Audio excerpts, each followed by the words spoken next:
Bonjour. Allô, bonjour Antonio. Bonjour Sophie. Je suis contente qu'on enregistre notre petit podcast ce soir. Ben oui. Hey, t'as-tu un drink? Oui, j'ai un café. Ah oui, ça va être un café.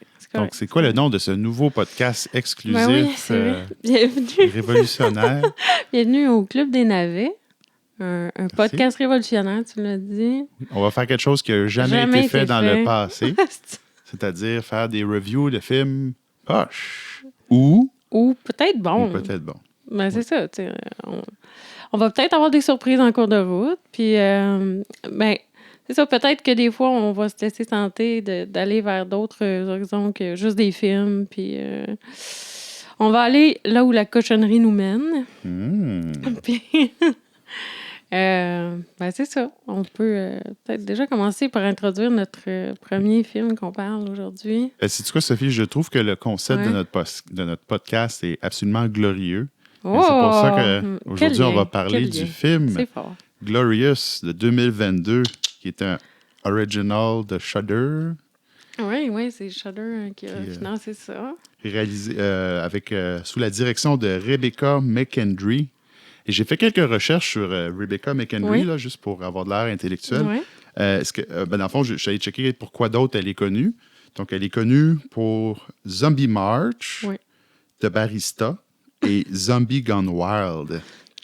Donc, alors un horizon très zombie ici. Oui. Puis, dans le fond, c'est son mari qui a co-scénarisé le film. Oui, c'est vrai. Avec, en fait, c'est ça, David mon téléphone vient de se fermer, bien sûr. Fait que c'est ça. David Ian McKendry. Puis Joshua Hall. On va dire Hill, mais c'est Hall. Donc, eux autres aussi, là, dans le fond, leur background, c'est pas mal des petits films d'horreur assez indépendants, puis dont je n'avais jamais entendu parler. C'est correct, en même temps. Oui. Mais, quand même, ils ont réussi à se dégoter des acteurs pour ces films-là. Oui, donc c'est ça. Dans le fond, Glorious, pour ceux qui ne sont pas au courant, c'est un huis clos de science-fiction, psychologique, horreur.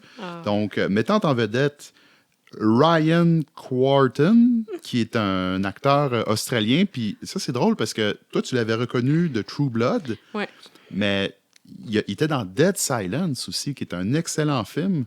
Et c'est un acteur enfant qui était dans le film Spellbinder, Land of the Dragon, Lord, en 1997. C'est bon. OK. Donc, un acteur quand même... Carrière... il est quand même commencé tôt, oui, c'est ça. OK. Et il y a aussi dans ce film-là Sylvia Grace Krim, que tout le monde connaît pour sa scène dans le film The Hunt. C'est la fille qui tombe dans un trou avec des pics puis qui traite le gars de Snowflake. Donc, c'est son plus grand rôle à date, tout de suite après Glorious. Mais le clou du spectacle, c'est ça, c'est dans le fond... là, on va faire un spoiler tout de suite. Dans le fond, Glorious, c'est l'histoire d'un gars qui rencontre une entité demi-dieu. C'est le fils de Cthulhu. Le fils de Cthulhu, effectivement, dans les toilettes. Oui. Et cette entité, dans le fond, la voix est faite par le légendaire J.K. Simmons. Oui, quand même. Là.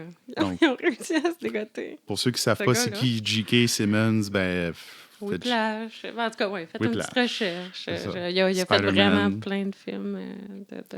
Voice actor légendaire. D'ailleurs, il fait la voix du méchant dans le dernier Kung Fu Panda. OK. Il fait le gros bœuf avec des couteaux, c'est J.K. Simmons. Donc, quand même, un cast très intéressant. C'est ça, là, quand même. Le cast est quand même impressionnant pour ce que je m'attendrais de ce film-là, d'habitude, là, de ce genre de film-là. Tu sais, comme Shudder aussi produit quand même des petits films, là, tu sais, ça dépend. Quoi que je suis pas abonnée à Shudder, fait que je suis peut-être pas la meilleure connaisseuse, mais c'est peut-être pas les plus grandes productions, j'imagine.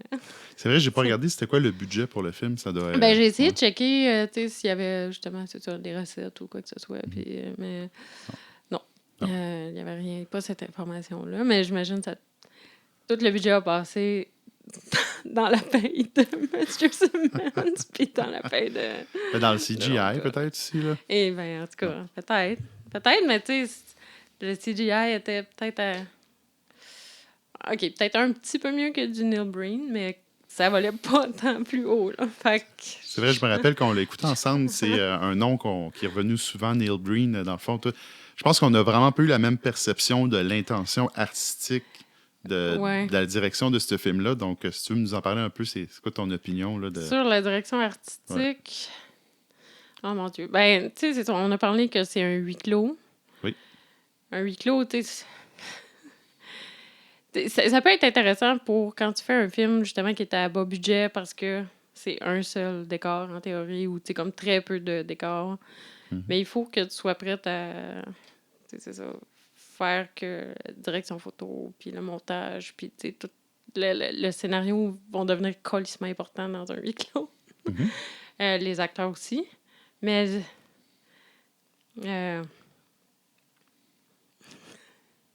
Je sais pas si c'était à la hauteur des intentions qu'ils ont voulu donner là-dedans. Ben, pour moi, en tout cas, je pense que la direction aussi voulait que ce soit peut-être aussi quelque chose d'humoristique, mais... Ouais. Ben là, c'est là qu'on n'est pas d'accord. Parce que moi, je trouve qu'il y avait beaucoup de moments... mettons, là, on va... Ouais, ben, premièrement, est-ce qu'on fait des spoilers ou est-ce qu'on essaie de rester vague dans... On fait des spoilers. Ben oui, okay, fuck off, là, désolé. Là. Parce que, mettons, si on découpe le film, c'est ça, il y avait des séquences... Ben, premièrement, moi, la séquence d'intro, je l'ai vraiment aimée. La séquence d'intro qui est très... pas décousue, mais dans le fond, c'est ça, c'est qu'il y a un mystère qui est associé au gars. C'est le personnage principal... Ouais. Dans le synopsis du film, il vient de se séparer de sa blonde, mais dans des circonstances mystérieuses. Et il a de l'air comme vraiment paniqué, là, en peine, mais tu sais, comme paniqué. Ouais. Paniqué. J'ai remarqué, c'est ça, la fameuse boîte rouge. Mm-hmm. Parce que là, on l'a écouté 2 fois. La première fois, la boîte rouge, on comprend qu'il y a une signification, mais quand on comprend la signification, c'est ça, moi, la scène que je trouvais intéressante, c'est quand... ça fait 12 minutes au début du film, justement, quand il décide de brûler la boîte rouge, il regarde les photos. On ne sait pas trop c'est quoi les photos. On pense que c'est des photos de son ex, dans le fond. Puis il en garde une photo avec lui qui va être comme importante, qui va revenir tout le long du film. Puis c'est quand même cool, la musique aussi. C'est ça que j'ai remarqué quand il brûle les photos. C'est tout ton stock, genre. Le nom de la tune qui joue, c'est For a Good Time, Call Someone Else de Def Club, qui est un band de math metal vraiment chaotique. Puis c'est intéressant parce que c'est comme la seule tune qui est pas... Ben, oui, dans tout le film, il y a 3 tunes pop. Fait qu'il y a cette tune-là, il y a Wait Till the Sun Shine Nelly des Bell Sisters, qui est la tune d'intro et la tune de fin. Mais le reste, c'est ça, c'est des tunes un peu génériques, orchestrales, quétaines, là. Fait que je trouvais que c'était un choix artistique intéressant. Cette séquence-là, comme, OK, on est capable de faire de la musique un peu... Oui, ils sont allés chercher des pièces musicales quand même intéressantes. Ça, j'étais d'accord. Mais... Ben, c'est ça qui est intéressant, c'est qu'il y a cette séquence-là qui est comme un peu... ça essaie d'établir que le gars, dans le fond, c'est ça, il capote sa vie, c'est une grosse rupture. Ça va pas bien, mais...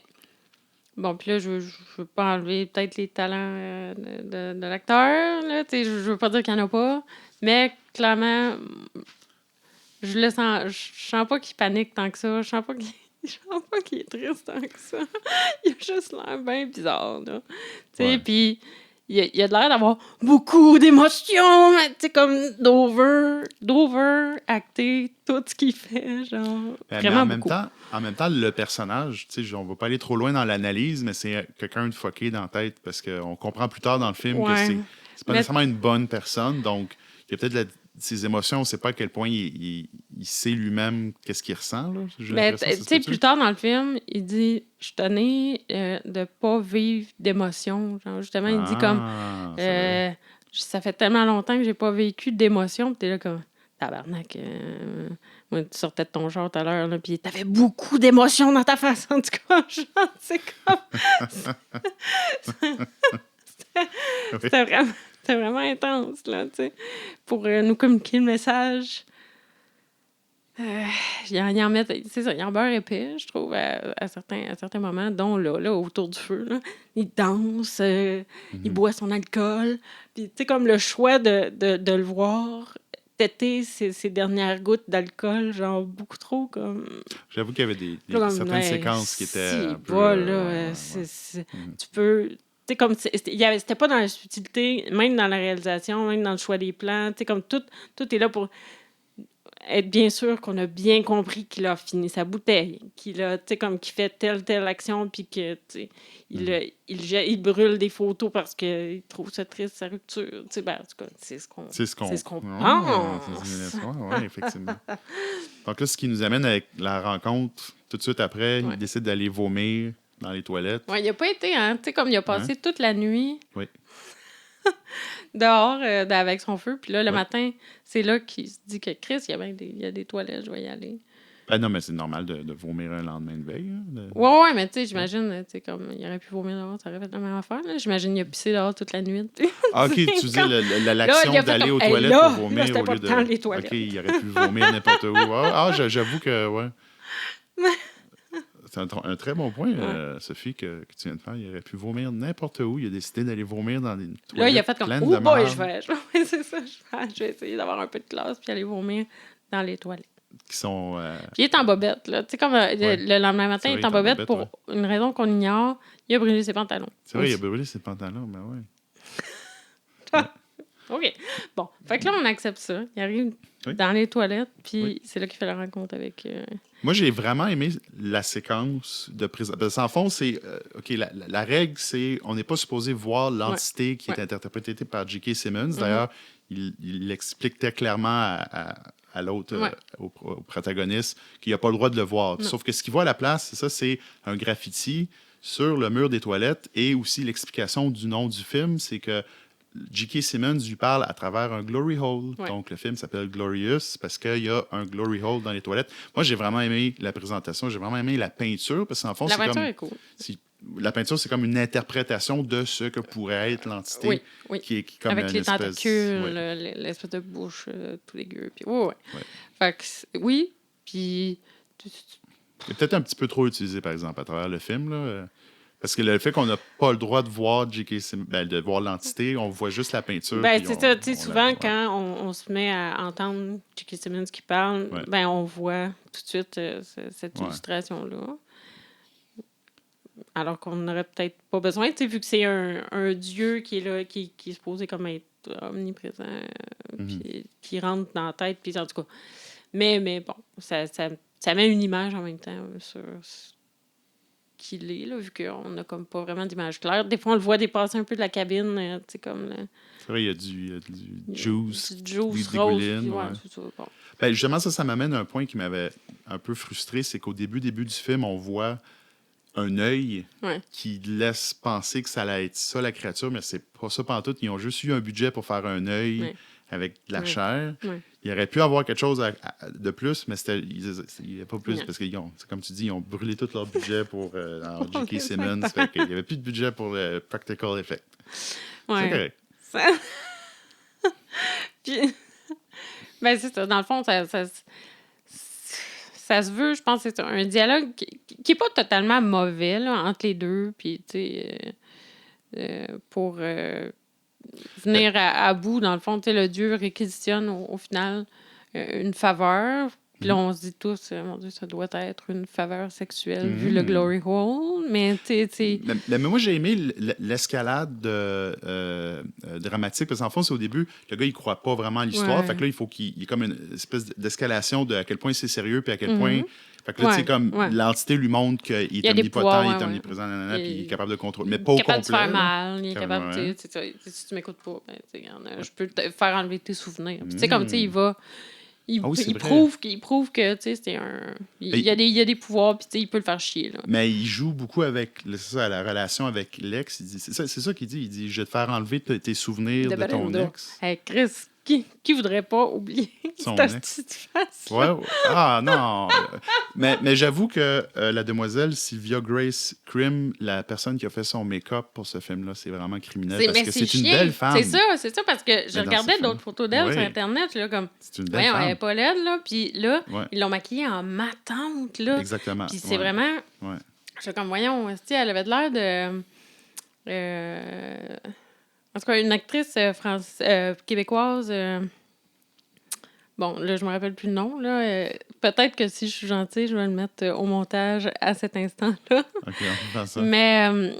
Mais c'est ça, là, tu te dis comme, voyons, genre, ils ont pas rendu... Ça enlève un peu de la poésie, je trouve. Oui, parce que c'est farce. En plus, c'est supposé, tu sais, comme être la fille qui a rendu le gars super fou d'amour. C'est ça, puis tout, là, puis t'es là comme... c'est une matante, là, dans comment ils l'ont arrangé. Puis, en tout cas, ça pète un peu. Moi, ça m'a pété un peu le mood la première fois qu'on l'avait écouté. Là, j'étais comme, qu'est-ce que c'est ça qu'on est? C'est chiant, là, mais tu sais. Oui, c'est chiant de juger une femme non, pour son apparence. Non, c'est pas ça. Le pire, c'est qu'en la revoyant, c'est ça, sur les photos d'Internet, je me dis, voyons, elle est pas laide, là. Mais en même temps, c'est ça, c'est vraiment... C'est ça, c'est la femme souvenir, la femme, pas la femme idéale, mais c'est ça. Elle a juste ça qu'elle peut utiliser, c'est son apparence. Parce qu'il n'y a pas beaucoup de dialogue dans...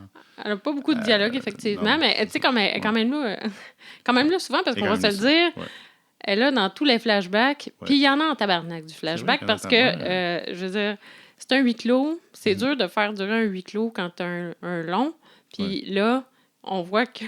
C'est dur de rendre ça linéaire. Il était à bout.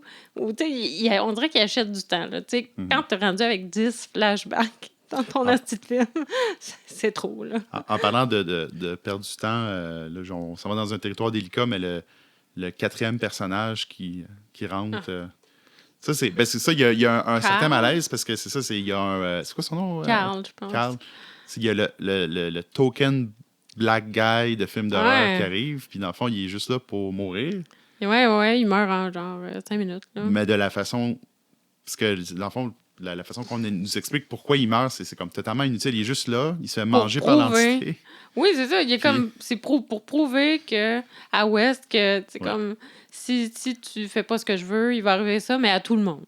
Ouais, c'est ça. Tu sais, je suis capable de tuer du monde. Il en tue un là, puis on voit rien. On voit comme...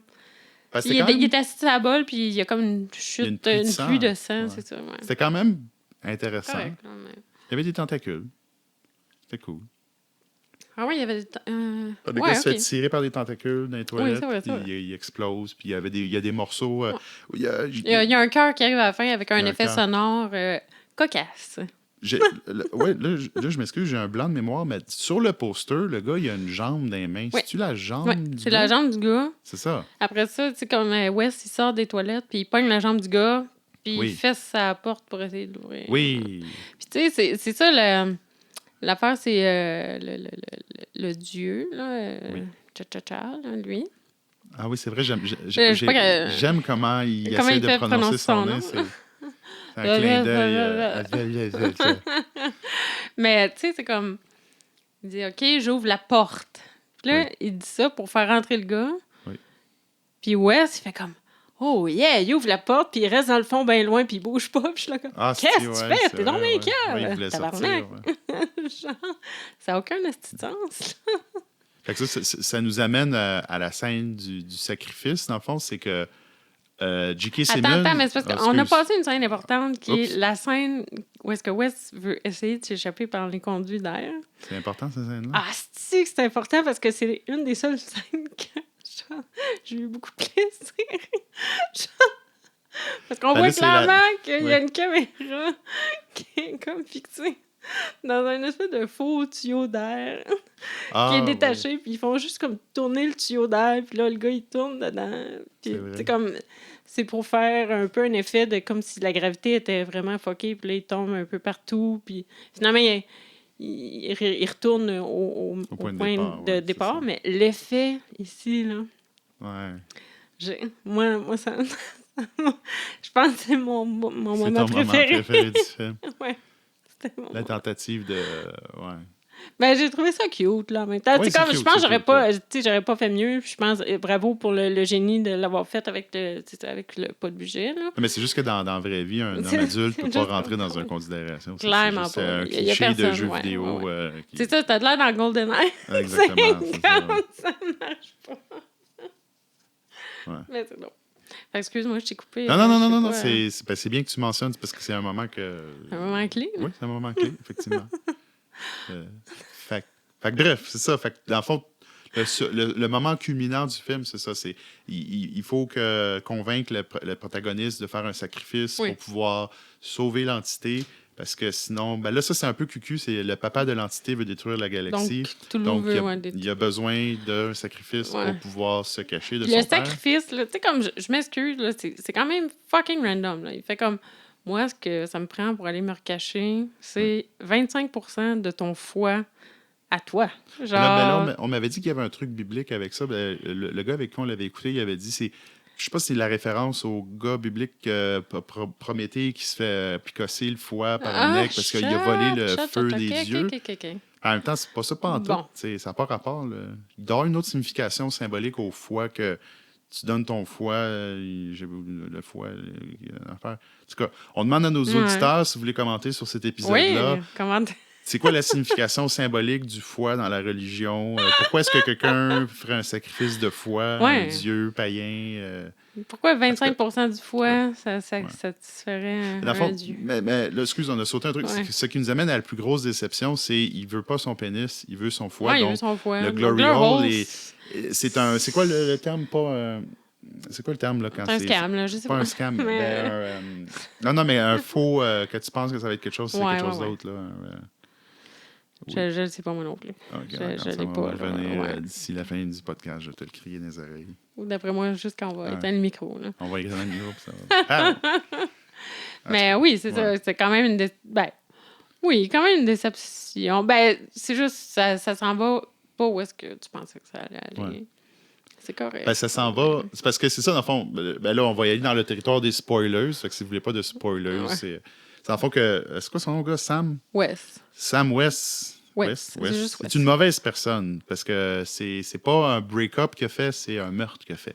Ah oui, il a tué son c'est un tueur en série. Ah oui, c'est ça. Il est rongé par le remords, mais c'est pas clair. Par le remords. Fait que dans le fond, fait qu'il faut, pour trouver sa rédemption à un niveau spirituel, c'est pour ça qu'il faut qu'il fasse un sacrifice pour pouvoir demander pardon à l'univers pour ses crimes.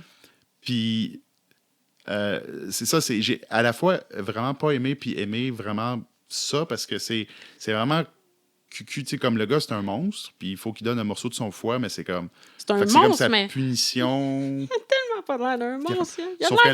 Sauf que la scène, c'est la meilleure scène du film, et de loin, parce que c'est ça, là, c'est practical effect. Là, c'est... Il y a des mains qui sortent, qui rentrent dans son ventre. Ils rentrent dans son ventre. Ouais. Ça, c'est la meilleure scène. C'est génial. Puis là, tu vois la tentacule du gars qui sort pour lui sucer le foie. Ouais. Puis en plus, c'est drôle parce que c'est le moment que tu étais parti. Oui, la première fois, j'ai comme bon. D'après moi, il n'y a plus rien. Si tu vois pas cette scène-là. Non, mais je l'ai revu, puis je l'ai revu aujourd'hui aussi. Oui. Mais oui, c'est ça, c'est ça qui est à la fois frustrant et fantastique. C'est une crise de belle scène, est bien filmée. Il y a une poésie, il y a des belles images, il y a une bonne musique. Pourquoi le reste du film n'est pas comme ça? Calice. Ah, c'est vrai, on n'a pas parlé du mauve. Les effets spéciaux mauve. Parce que ça, c'est la publicité trompeur, c'est que moi, quand j'ai vu l'annonce de ce film-là, j'ai tout de suite pensé à The Colors from Space avec Nicolas Cage, où il y a du mauve partout. Oui. Dans ce film-là, il y a du mauve, mais il est vraiment cucu, le mauve. Il est cucu, puis il dure genre 5 secondes. Ouais. Il fait comme le tour du Resteria, genre... c'est des lumières, des lumières mauves. Il n'y a rien de super naturel dans ce mauve-là. Sinon, c'est quand même audacieux. Là. Ils ont fait une représentation de Cthulhu.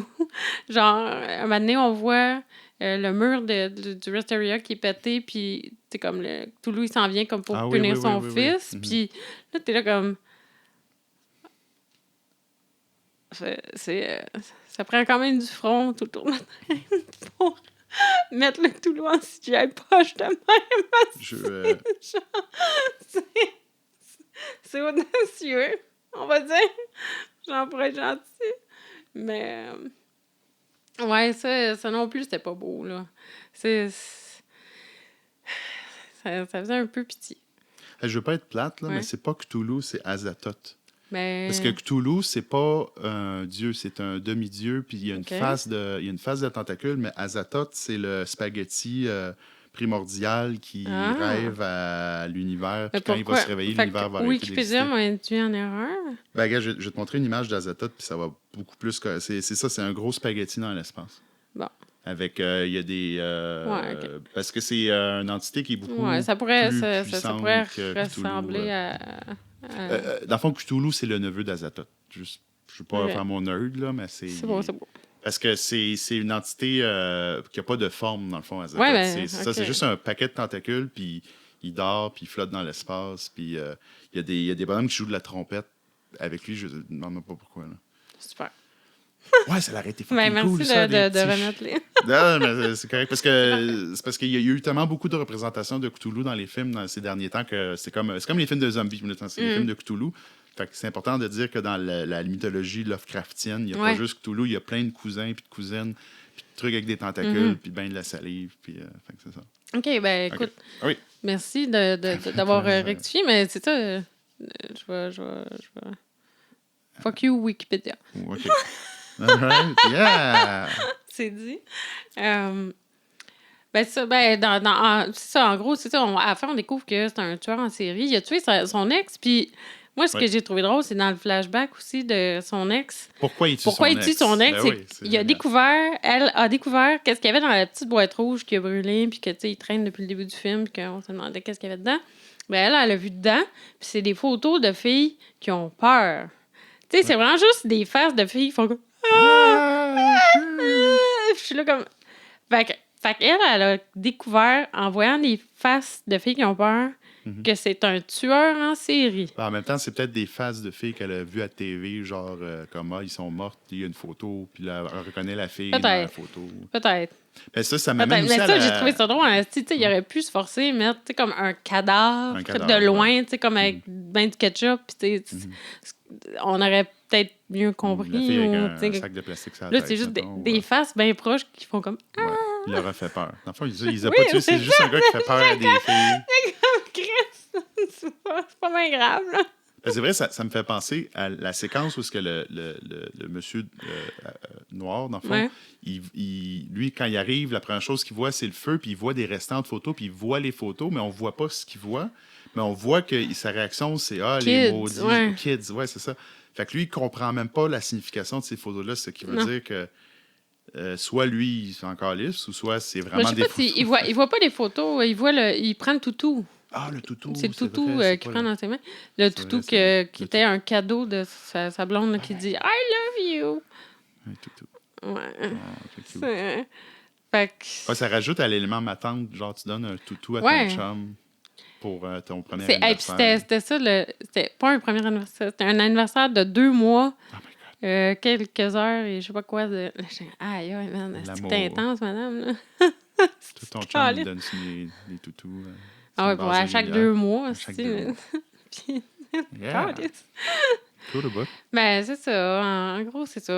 Mais je pense que j'ai pas cru non plus au film à cause que l'acteur, c'est le gars dans True Blood. Là. Puis, tu sais, j'ai pas...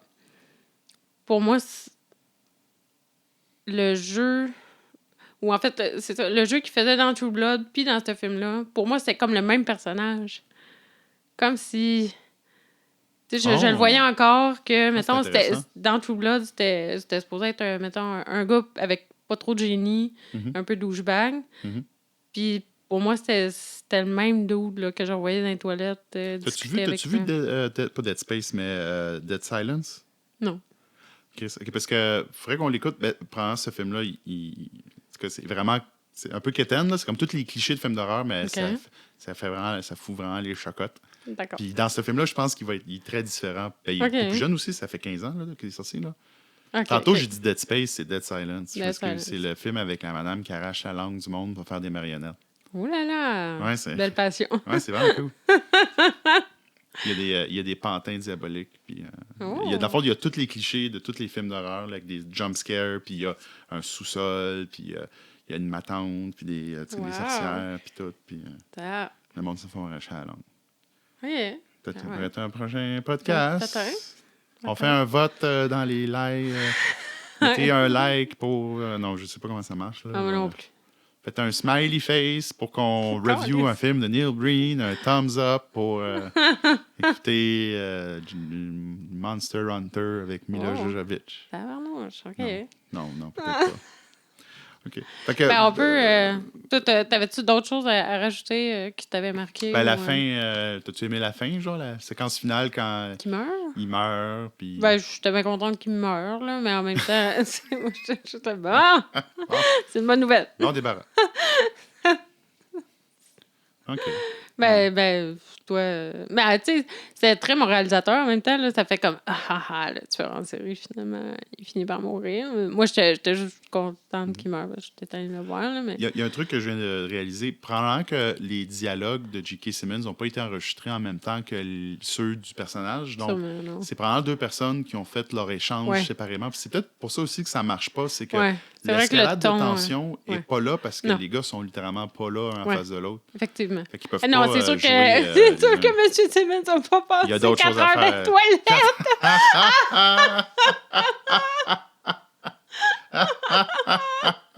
Non. Oh my God. Ça me fait tellement penser à Pedro Pascal dans Le Mandalorian. Tout le monde dit « Oh, wow, quelle belle performance! » Vous savez pas, ça pourrait être n'importe qui avec un casque. Il enlève son casque 2 minutes dans... C'est comme, quel acteur? En tout cas. Ça prend vraiment un bon acteur pour puis c'est vrai, je voulais rajouter que... Oui. Il y a du savon dans la crise de salle de bain, OK? Il y a du savon à main. Oui. What the fuck? C'est parce qu'au début, là, tu sais, comme il faut que je me lave les mains, il n'y a pas de savon, il n'y a pas de savon. Il y a du savon Mais j'ai comme, il y a du savon comme à l'autre pompe, juste à côté, mon homme. Tu sais, comme... Tabarnak. 0 sur 10. Pire film de tous les temps. Le gars, il n'a pas checké pour le savon. Merci, Sophie, pour ça. Une bonne façon plaisir. Ça m'a gossé vraiment tout le film parce qu'on voit qu'il est plein tout le long.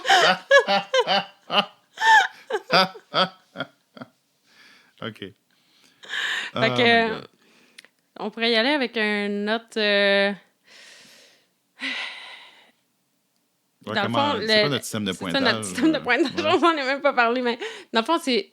peut-être j'avais évoqué qu'il pourrait avoir... 6 Neil Breen sur... des navets, là, vu qu'on est une clip des navets, on pourrait comme mettre une note sur 5 navets puis une note sur 5 étoiles. Quand il y a beaucoup de navets... des navets, c'est comme quand on ce serait ça, là, quand c'est un navet, puis quand c'est des étoiles, ça serait meilleur. Là, fait que, moi, j'irais avec un navet et demi. Sur combien? Sur 5. Ah, sur 5? Oui. Là, non. C'est comme 5 navets, là, ce serait un super Neil Breen. Ce serait bon. Je comprends pas ton système, là. Quand c'est bon, il y a des étoiles. Quand il y a des navets, plus il y a des navets, plus c'est mauvais. Neil Breen, c'est un so bad. Là. C'est un so bad, it's good. Fait que, ce serait des navets qu'on donne et pas des étoiles. OK, dans le fond, les navets, c'est un système parallèle aux étoiles. Fait que plus il y a des navets, plus c'est tu bon dans peux le mauvais, Tu peux le voir peut-être comme une échelle sur 10. OK. Fait que s'il y a 0 navets, c'est vraiment de l'hostie de marde. De l'hostie de marde. Tu sais, comme c'est ni bon, ni assez mauvais pour être bon. Ni bon, ni mauvais. C'est sans intérêt. Sans intérêt. Une pub de savon, de la vaisselle. Ouais. OK. Fait que toi, tu mais donnes comme si les navets, c'était dans le négatif, puis les étoiles dans le positif. Ouais, un navet et demi. OK, fait que c'est proche du sans intérêt, mais quand même, là, il y a eu des bouts où... moi, je suis heureux de l'avoir vu quand même, là. Je dis ne serait-ce que pour dire, j'ai vu un film qui parle de Glory Hole, je donnerais 2.5. J'ai ça à mon arc, si jamais... En navet ou en étoile? En navet, là. Okay. Il n'y a pas d'étoile, mais je veux dire... premièrement, je trouve que c'était un bon sujet qui a été mal exploité. Mais c'est une bonne idée. Oui. Puis il serait dû pour un remake. On fait un remake. Mais c'est vrai. Moi, je pense qu'il aurait dû faire un short. Mais je pense qu'ils ont eu du budget pour un long. Exactement, c'est ça. Parce que pour vrai, un short, ça aurait été juste assez efficace. Tu sais, comme ouais. Ça a vraiment le propos d'un short, puis ça aurait été bon. OK. Oui. Okay. C'est juste ça. Ils n'ont pas réussi à faire le huis clos. Sauf que, c'est ça, je regrette pas que ce film-là existe. Ce film-là mérite d'exister. Puis, c'est meilleur qu'Avatar 2. J'ai pas vu. C'est pas grave, c'est normal. OK. Bon, merci, merci, Sophie. Puis, j'ai, en tout cas, au plaisir de se... On recommence ça. Oui. Yes. À bientôt. Si c'est enregistré comme du monde. Yes, sir. Bye.